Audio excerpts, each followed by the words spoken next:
Welcome to another vlog. So ഞാനില്ലേ അന്ന് സൈക്കോളജിയുടെ ഒരു സംഭവം കുറച്ചിങ്ങനെ ബാക്കി വെച്ചിട്ട് ബാലൻസ് പിന്നെ ബാക്കി വീഡിയോയിൽ പറയാമെന്ന് പറഞ്ഞിട്ടുണ്ടായിരുന്നു കേട്ടോ.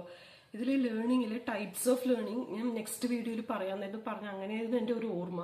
അപ്പൊ ഇതിൽ 6 കാര്യങ്ങൾ പറയുന്നുണ്ട് കേട്ടോ. ലേണിങ്ങിൽ വെർബൽ ലേണിംഗ് പറയുന്നുണ്ട്, മോട്ടോർ ലേണിംഗ് പറയുന്നുണ്ട്, പിന്നെ കോൺസെപ്റ്റ് ലേണിംഗ് ഇല്ലേ അതും പറയുന്നുണ്ട് കേട്ടോ, പിന്നെ പ്രിൻസിപ്പിൾ ലേണിംഗ് പറയുന്നുണ്ട് കേട്ടോ, പിന്നെ പ്രോബ്ലം സോൾവിംഗ് ലേണിംഗും പിന്നെ ഡിസ്ക്രിമിനേഷൻ ലേണിംഗും പറയുന്നുണ്ട്.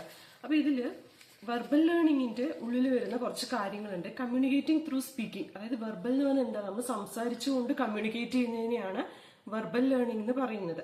മോട്ടോർ ലേണിംഗ് പറയുമ്പോൾ മോട്ടോർ സ്കിൽസ്, അതായത് ഞാൻ ഓൾറെഡി പറഞ്ഞിട്ടുണ്ട്, ഇപ്പൊ എനിക്ക് ഇങ്ങനെ ഒരു മൂവ്മെന്റ് ചെയ്യാൻ പറ്റുന്നത് ഒരു മോട്ടോർ സ്കില്ലാണ്.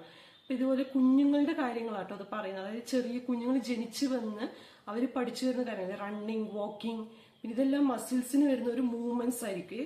പിന്നെ കോൺസെപ്റ്റ് ലേണിംഗ് എന്ന് പറഞ്ഞിട്ടൊരു സംഭവം പറയുന്നുണ്ട് കേട്ടോ. അതായത് കാർ, ജീപ്പ്, വെഹിക്കിൾ, അതായത് ഇങ്ങനെയുള്ള കാര്യങ്ങൾക്കൊരു ഫീച്ചേഴ്സ് ഉണ്ട്. അപ്പൊ ആ ഒരു കോൺസെപ്റ്റ് നമ്മൾ ഡിഫറൻഷിയേറ്റ് ചെയ്ത് മനസ്സിലാക്കണം. അതായത് ഫീച്ചേഴ്സിലൂടെ ഡിഫറൻഷിയേറ്റ് ചെയ്യുക. ഇപ്പൊ വെഹിക്കിൾ, ഇപ്പൊ സൈക്കിൾ, സ്കൂട്ടി, ബൈക്ക്, ഇങ്ങനെ മൂന്നും നോക്കുകയാണെങ്കിൽ മൂന്നിന്റെയും ഷേപ്പും ഇതെല്ലാം ഡിഫറെന്റ് ആയിരിക്കും. ഇനി പ്രിൻസിപ്പൽ ലേണിംഗില് 2ഓ അതിൽ കൂടുതലോ കോൺസെപ്റ്റ് ഉള്ളതിനെയാണ് നമ്മൾ പ്രിൻസിപ്പൽ ലേണിംഗിൽ പറയാം കേട്ടോ. അതായത് നമ്മൾ കോമൺ റിലേഷൻഷിപ്സും റൂൾസും ലോസും ആണ് ഇതിൽ പറയുന്നത്. സിമ്പിൾ പ്രിൻസിപ്പിൾസ് എന്ന് പറയുന്നത് എന്താണ്, ഹൈ ഓർഡർ പ്രിൻസിപ്പിൾസും പറയുന്നുണ്ട്. Learning principles are essential to solve, അതായത് ലേണിംഗ് പ്രിൻസിപ്പിൾ എന്ന് പറയുന്നത് നമുക്ക് സോൾവ് ചെയ്യാൻ എസെൻഷ്യൽ ആണ്. ഡിസ്ക്രിമിനേഷൻ ലേണിംഗിൽ സ്ക്വയർ സർക്കിൾ ഡിഫറൻസസിൽ നമ്മൾ ഡിഫറൻഷിയേറ്റ് ചെയ്യില്ലേ. അതായത് ഇപ്പൊ സ്ക്വയറിനും സർക്കിളിനും തമ്മിൽ, ഇപ്പൊ സർക്കിൾ ഇങ്ങനെ ഇരിക്കുന്നു, സ്ക്വയർ നമുക്കറിയാലോ, സ്ക്വയർ ഇങ്ങനെ ഇരിക്കുന്നു, അതിന്റെ ഒരു ഷേപ്പ് അറിയാലോ, അതിനൊരു ഡിഫറൻസ് ഉണ്ട്. ഇതിനെയാണ് നമ്മൾ എന്ത് പറയാ, ഡിസ്ക്രിമിനേഷൻ. അതായത് സ്ക്വയറിനെ ഡിസ്ക്രിമിനേറ്റ് ചെയ്യുന്നു, സർക്കിളിനെ ഡിസ്ക്രിമിനേറ്റ് ചെയ്യുന്നു, ഇങ്ങനെയുള്ള കാര്യത്തിനെയാണ് നമ്മൾ ഡിസ്ക്രിമിനേറ്റിംഗ് ലേണിംഗ് പറയാം. ഇനി അടുത്തൊരു ഇമ്പോർട്ടന്റ് ടോപ്പിക് ആട്ടോ സൈക്കോളജിയിലെ മോട്ടിവേഷൻ എന്ന് പറഞ്ഞിട്ടൊരു ടോപ്പിക് ഉണ്ട്. അതില് ഇനി നമ്മൾ എല്ലാവരും BEd പഠിക്കുമ്പോൾ ആദ്യം കേട്ടിട്ടുള്ള കാര്യം, അതായത് മോട്ടിവേഷൻ എന്താണ്, അത് നമ്മളോട് ചോദിക്കില്ലേ ടീച്ചർ, എന്താണ് motivation?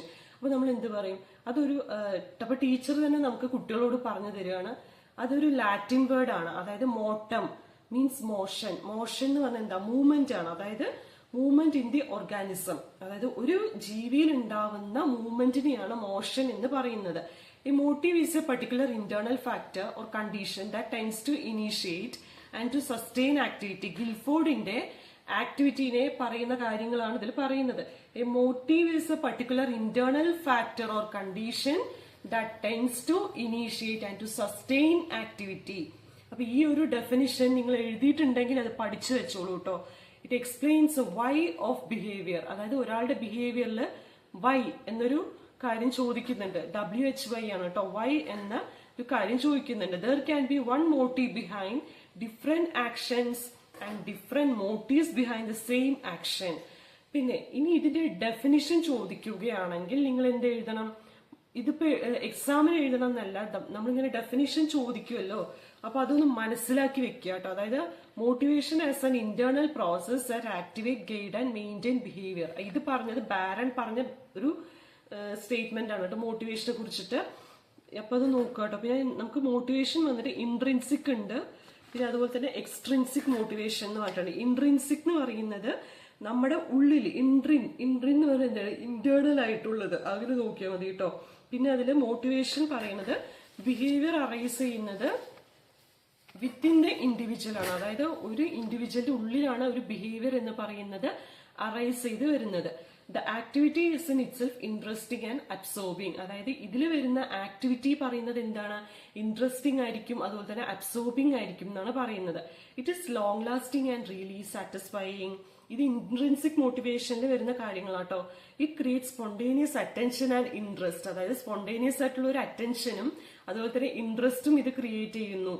No special reward for good behaviour or punishment for errors are needed to teach a boy to ride his new bicycle. അതായത് ഒരു കുഞ്ഞ് ജനിക്കുമ്പോൾ നമുക്ക് ആക്ച്വലി അവിടെ പണിഷ്മെന്റ് കൊടുക്കേണ്ട ആവശ്യമില്ല, ബിക്കോസ് ഇത് ഓൾറെഡി ഇന്റേണലി ഉള്ളൊരു മോട്ടിവേഷൻ ആണ്, ഒരു ഹ്യൂമൻ ബീയിങ്ങിന്റെ ഉള്ളിലുള്ളൊരു ഇന്റേണൽ മോട്ടിവേഷൻ ആണ്. അപ്പൊ അത് തനിയെ അവര് പുറത്തേക്ക് എടുക്കുന്നതാണ്. A good player playing his game. അതുപോലെ തന്നെ ഒരു ഫുട്ബോൾ പ്ലെയറോ ക്രിക്കറ്റ് പ്ലെയറോ അങ്ങനെയൊക്കെ നോക്കൂ, അവരൊക്കെ അവരുടെ ഗെയിം കളിക്കുന്നുണ്ട്.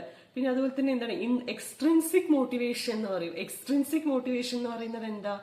ഡെഫിനറ്റ്ലി നമുക്കറിയാം, നമ്മുടെ എക്സ്റ്റേണൽ ആയിട്ടുള്ള കാര്യങ്ങളാണ്. അതായത് നമ്മളൊക്കെ ഒരു ടെൻഡൻസി ഉണ്ട് ഇപ്പോൾ ആക്ടിവിറ്റീസ് പെർഫോം ചെയ്യുക അല്ലെ, എക്സ്റ്റേണൽ റിവാർഡ്സ് കിട്ടാൻ വേണ്ടിയിട്ട്. അതായത് ഇപ്പോൾ ഒരു കുട്ടി ക്ലാസ്സിൽ ഇരിക്കുകയാണ്, ഇപ്പൊ നമ്മളിപ്പോ ഇതൊരു സൈക്കോളജിക്കൽ ആയിട്ടുള്ള ഒരു കോൺസെപ്റ്റ്. ഇപ്പൊ നമ്മളൊരു കുട്ടിക്ക് ക്ലാസ് എടുത്തു കൊടുത്തു, നിങ്ങൾ ഈ ക്ലാസ് അറ്റൻഡീവ് ആയിരിക്കുകയാണെങ്കിൽ ഇത്രയും പേർക്ക്, ഇപ്പൊ ഒരു 30 കുട്ടികളുണ്ടെങ്കിൽ 30 പേർക്ക് ഞാൻ ചോക്ലേറ്റ് തരും എന്ന് പറഞ്ഞിട്ട് നമ്മൾ അവിടെ എന്ത് ചെയ്യാണ്?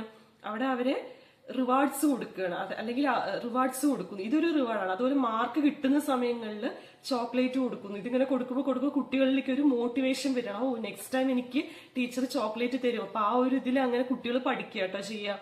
ഇനി ഇതില് some external inducement is needed to arouse interest and enthusiasm. അതായത് നമുക്കുള്ളിൽ ഒരു ഇൻട്രസ്റ്റും എൻഡ്യൂസിയാസും എന്താണ് അത് വരുന്നു എന്നാണ് പറയുന്നത്.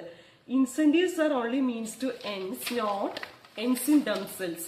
No functional relation to the task. Reading books to pass the exam. അതായത് നമ്മൾ നോർമലി എല്ലാവരും ചെയ്യുന്ന ഒരു റോട്ട് ലേണിംഗ് ആണ് അല്ലെ.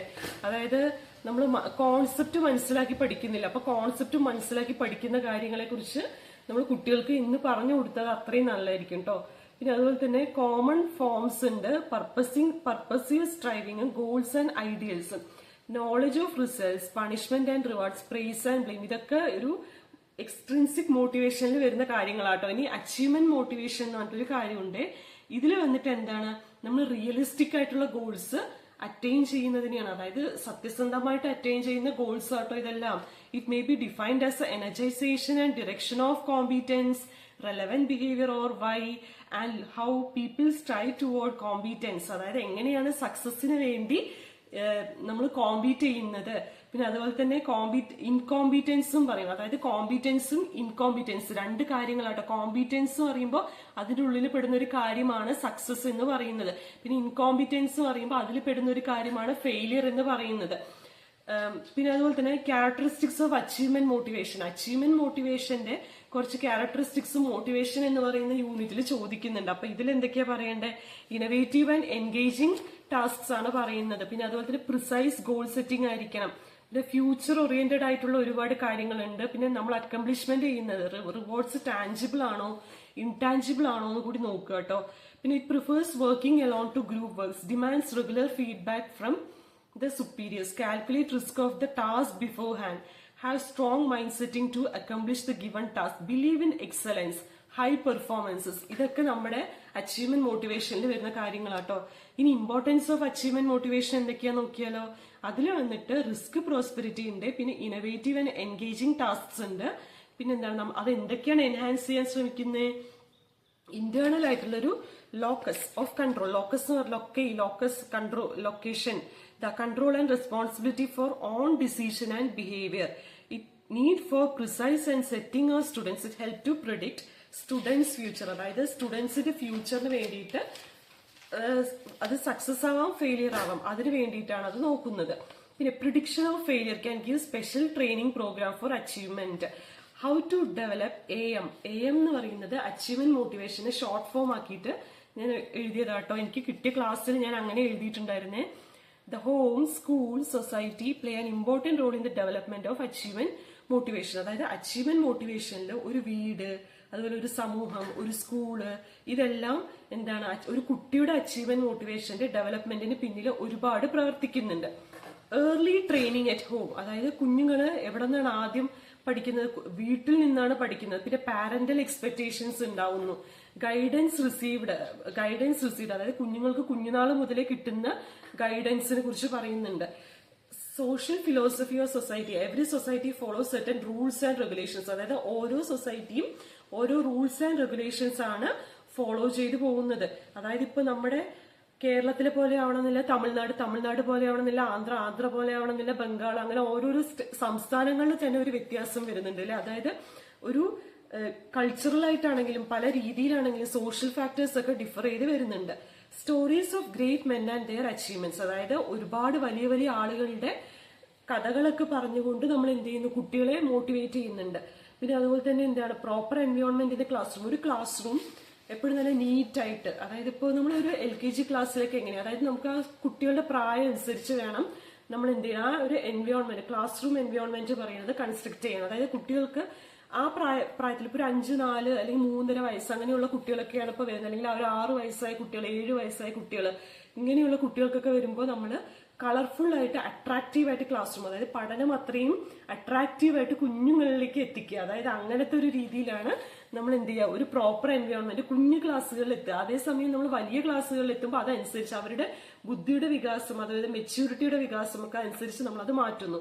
ഇനി ടീച്ചർ ആറ്റിറ്റ്യൂഡ് ടുവേർഡ്സ് സ്റ്റുഡൻസ്, അതായത് കുട്ടികളോടുള്ള ആറ്റിറ്റ്യൂഡ്, അതായത് ടീച്ചേഴ്സിന് കുട്ടികളോടുള്ള ഒരു ആറ്റിറ്റ്യൂഡും ഇതിൽ അച്ചീവ്മെന്റ് മോട്ടിവേഷനിൽ ഒരു ഇമ്പോർട്ടന്റ് ആയിട്ടുള്ള കാര്യം കേട്ടോ. പിന്നെ അതുപോലെ തന്നെ opportunity to take an independent responsibility, ഇതൊരു ഇമ്പോർട്ടന്റ് കാര്യമാണ്. പിന്നെ അതുപോലെ തന്നെ റോൾ മോട്ടിവേഷൻ ഇൻ ലേണിംഗ്.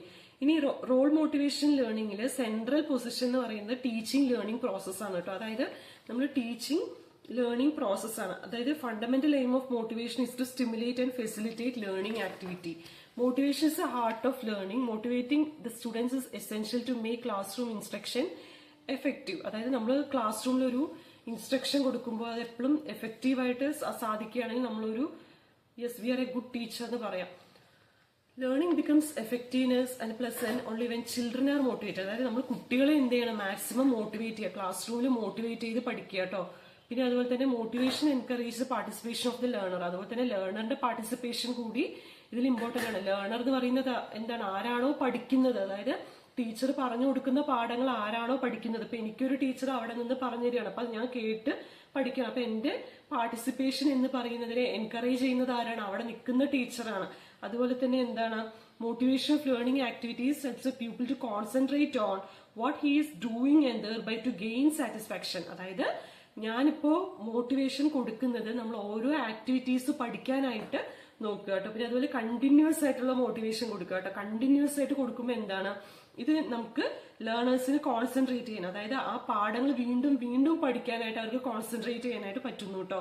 പിന്നെ അതുപോലെ തന്നെ in the absence of motivation there will be either no learning or very little learning. അതായത് മോട്ടിവേഷന്റെ ആബ്സെൻസ് ഉണ്ടാവുമ്പോഴാണ്. അതിപ്പോ നമ്മൾ ഇപ്പൊ ഞാനാണെങ്കിലും ഇപ്പൊ ഒരു പേഴ്സണൽ എക്സ്പീരിയൻസ് പറയാം. നമ്മളിപ്പോ ഒരു ക്ലാസ്സിൽ പോയിട്ട് ഒരു ദിവസം ചെറിയ കുട്ടികൾക്ക് മോട്ടിവേഷൻ കൊടുത്തു, രണ്ടാമത്തെ ദിവസം മോട്ടിവേഷൻ കൊടുത്തു, മൂന്നാമത്തെ ദിവസം അത് കൊടുത്തില്ലെങ്കിൽ എന്താ ടീച്ചറെ അന്നത്തെ പോലെ പറയാത്തെ, അത് കുട്ടികൾ ചോദിക്കും. ഡെഫിനറ്റ് ആയിട്ട് അവർ കുഞ്ഞു പ്രായമായതുകൊണ്ട് അവർ ചോദിക്കും. അപ്പോൾ നമ്മൾ ആ മോട്ടിവേഷൻ എന്ന് പറയുമ്പോൾ നമ്മളൊരു ടീച്ചറാകുമ്പോൾ നമ്മൾ അവിടെ പോയി ആക്റ്റീവായിട്ട് അത് പ്രസന്റ് ചെയ്യാൻ പഠിക്കുക.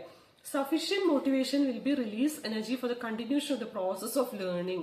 Motivation leads to increased effort and energy. അതുപോലെ തന്നെ മോട്ടിവേഷൻ എന്ന് പറയുന്നത് നല്ല ഇൻക്രീസ്ഡ് ആയിട്ടുള്ള എഫക്റ്റും എനർജിയും കിട്ടും കേട്ടോ. ഇനി അതുപോലെ തന്നെ motivation increases initiation and persistence of activities. ഇത് ഞാൻ ഇനി കൂടുതൽ പറഞ്ഞു കഴിഞ്ഞാൽ കുറച്ച് ബോർ അടിക്കട്ടെ. നമുക്ക് എന്ന് വെച്ചാൽ ഒരു ക്ലാസ് റൂമിൽ ഒരു ടീച്ചർ, എനിക്കൊക്കെ പണ്ട് എന്റെ ടീച്ചേഴ്സ് സ്കൂളിലൊക്കെ അങ്ങനെയാട്ടോ പറഞ്ഞത്. അതായത് ഒരു 20 മിനിറ്റ് ക്ലാസ് എടുത്തു കഴിഞ്ഞാൽ അത് 20 മിനിറ്റ് മൈൻഡിൽ സ്റ്റക്ക് ആവുള്ളൂ. ബാക്കിയുള്ള മിനിറ്റ്സ് നമുക്ക് തനിയെ തോട്ട്സ് ഡൈവേർട്ട് ആയി പോകുന്ന ഒരു ഇഷ്യൂ വരും. അപ്പൊ ഇടയിൽ ബ്രേക്ക് എടുത്തിട്ട് ഞങ്ങൾക്ക് കുട്ടികൾക്ക് തരും. ബ്രേക്ക് തന്നിട്ട് പിന്നെ ഒരു 15 മിനിറ്റ് കഴിഞ്ഞിട്ട് വീണ്ടും റീസ്റ്റാർട്ട് ചെയ്യുക കേട്ടോ. അങ്ങനെയാട്ടോ ചെയ്യുന്നത്. അതുകൊണ്ട് നിങ്ങൾക്ക് ഞാൻ അധികം ബോറടിപ്പിക്കുന്നില്ല കേട്ടോ. അപ്പൊ ഇനി ഞാൻ ക്ലാസ് റൂം മോട്ടിവേഷൻ ടെക്നിക്സ് ആണ്, പിന്നെ ഹിസ്റ്റോറിക്കൽ പെർസ്പെക്റ്റീവ്സ് ഉണ്ട്, അതിൽ കുറച്ച് സൈക്കോളജിസ്റ്റിന്റെ കാര്യങ്ങളൊക്കെ പറയുന്നുണ്ട് കേട്ടോ. അത് ഞാൻ നാളെ ഡീറ്റെയിൽ ആയിട്ട് പറ്റുകയാണെങ്കിൽ എന്തായാലും പറഞ്ഞുതരാം കേട്ടോ. അപ്പൊ അത് ഇത്രയേ ഉള്ളൂ കേട്ടോ. വീഡിയോ ഇഷ്ടപ്പെടുവാണെങ്കിൽ ഡെഫിനറ്റ് ആയിട്ട് ലൈക്ക് ചെയ്യുക, ഷെയർ ചെയ്യുക, സബ്സ്ക്രൈബ് ചെയ്യുക കേട്ടോ. ഈ വീഡിയോ ഇഷ്ടപ്പെടുവാണെങ്കിൽ കേട്ടോ. അപ്പോൾ tata bye bye, see you in the next vlog.